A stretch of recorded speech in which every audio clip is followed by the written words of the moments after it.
Explore fitness success and wrestling's silent saga with trusted insights and untold stories. You achieve those goals. With their powerful team of fitness industry professionals at the ready, the Gym Administrator covers a wide range of industry-related products and services that will help you build your business and increase profits.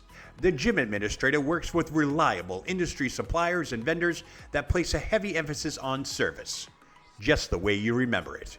Give them a call at 914-494-1066 or visit them on the web at thegymadministrator.com, as well as all social media platforms. The Gym Administrator, all your fitness needs under one roof. Scan the barcode at the bottom of the screen to get started today. Part of what Mike and I would call the original screw job, okay? And it's been documented that you told the story that you didn't know it was Moolah behind the Spider Lady mask.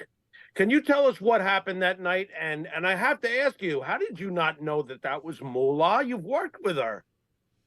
Well, she had a mask on, and she was fully. Do you see my dog right now? Yeah, we can. This is a deer. Your dog right now is saying to you, tell the true story, Wendi. Tell the true story right now. Well, she's only about 3.5 years old, so she doesn't know.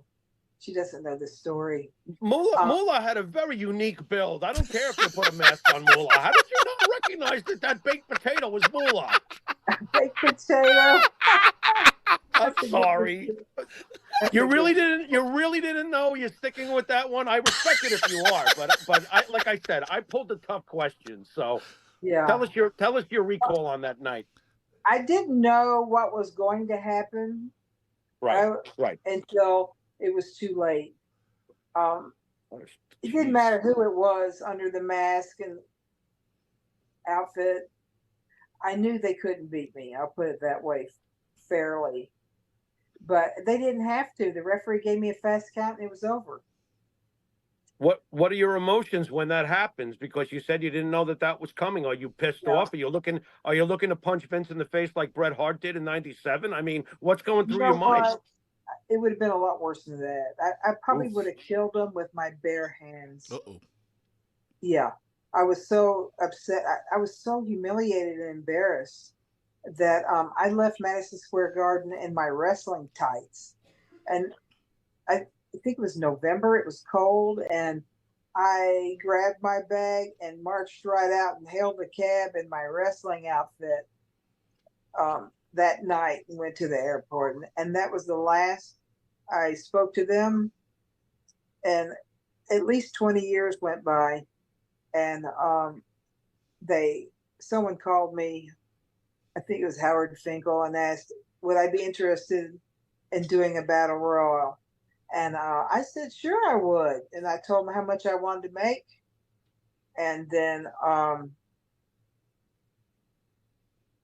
they never got back with me. And so WrestleMania was approaching. It's probably a month away. And I called them and I said, listen, I don't have a plane ticket yet. Oh, they said, we changed our creative direction. I said, well, when were you going to tell me, or were you just not going to? And so that was the last I heard from them. And then a year later, they contacted me and asked me would I like to be inducted into the Hall of Fame. And I said, yes, I would. And that was that. When that whole thing goes down with Moolah, I know you didn't have a great relationship with her, but did you ever call her and say, hey, what kind of disrespectful stuff is like to do that? Did you ever get to close that door with her? No. But when they asked me to do the Battle Royal, I did ask him. I said, is Moolah going to be in it?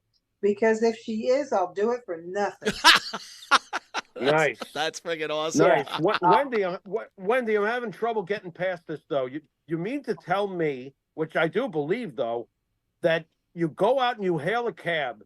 You've just been screwed out of your place and status in the company, and thousands of fans. Now, I remember when it happened. I'm pissed off. I'm mad for you, and I don't even realize what's going on here. It's just to the degree that it's going on. You mean to tell me that the woman who was worth the most in the world at that point to the television product, they don't even call you the next day? They don't even pick up a phone to explain to you or try to talk to you about it. It was really 20 years of silence. 20 years of silence. And I wouldn't That's have called them. They called me 20 years That's later. insane. Wow. That is Yeah. insane. Yeah. Oh my God. Wow, Mike. That's all I could say about that. It Just is. Wow. You see why I had to get saved? I sure did. And you know There you what? go.